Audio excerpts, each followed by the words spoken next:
Okay, so I want to ask you some questions concerning short sales. Okay. Okay, so even through all of this recession, you've been selling a lot of short sales? I have.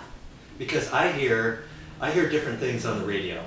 You know, somebody will say, "Oh, short sale, you don't want to mess with that. It's going to take too long." And it sort of makes sense that if I was a buyer and I wanted to buy a short sale, even if I offered what the amount was that the realtor was saying, maybe the bank's not going to take that. It's true. And I hear it could take 6 months, and then maybe at the end of 6 months, the bank says no. So now I've lost all that time looking around for something else, and maybe over that 6 months, maybe there's another property that I could have liked that has now gone up in value or something like that, or maybe I just missed it at all. And there is a chance. I tell buyers a lot. It depends on what kind of buyer you are. Are you a buyer that has a lot of time and you can invest time in a short sale? If you are going to make an offer on a short sale, you need to make sure that the listing agent is a proficient realtor and knows the short sale process. Right.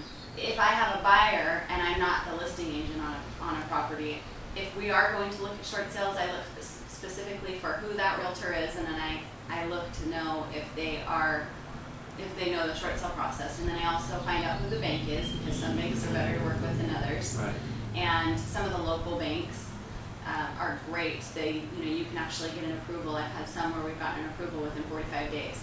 Oh. And then I have some short sales that take a year to go through. Yeah. So it really depends, and it really depends on the property itself, the sellers, what kind of hardship the sellers are going through, because the bank's not going to accept a short sale just if the sellers can actually afford the mortgage. It may not be as easy to get the short sale through if the seller does not have a hardship, whereas if the seller has lost their job, been through a divorce, maybe there's a death in the family or medical issues, the bank is going to be more willing to look at the entire packet and say, we see a hardship here, we see the home is only worth this amount of money, right. So a short sale makes sense.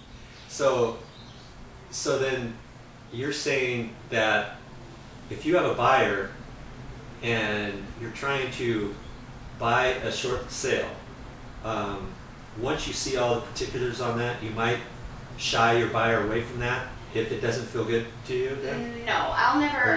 You'll go through it. I'm not going to shy my buyer away from anything. I just might, if I have a buyer who's in a rush, if they need to get into something in a month or 2 months, I probably wouldn't promote a short sale because they are a little bit ambiguous. They're a wild card. You have no idea what the bank is going to say, what they're going to bring the value in at. I can do my best to present a good case to the bank if I'm the listing agent.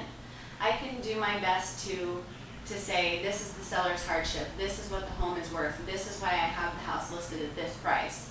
And if I can justify all of that, I have a better chance of getting the bank to accept a short sale at the price that my buyer wants to come in at. Let me back up just a little bit.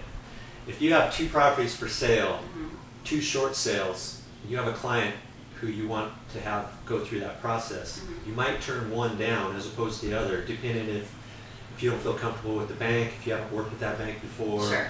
And you have like some guidelines that you go through first before you tell your buyer, hey, let's not go for that property. Yeah, and if a buyer loves the home and they want to make an offer on that home, then all I can do is give the facts. And sometimes it's not facts right off the bat, right? But it's I know that this is the bank that we would be dealing with. I know this is the listing agent.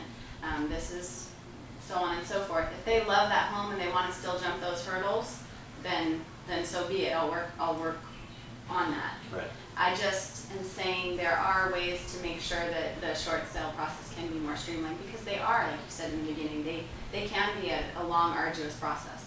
Yeah. Well, thank you very much for going through that with me. I appreciate that. Yeah. Because the more I know, the better off I'll be. There you go. Thank you very much.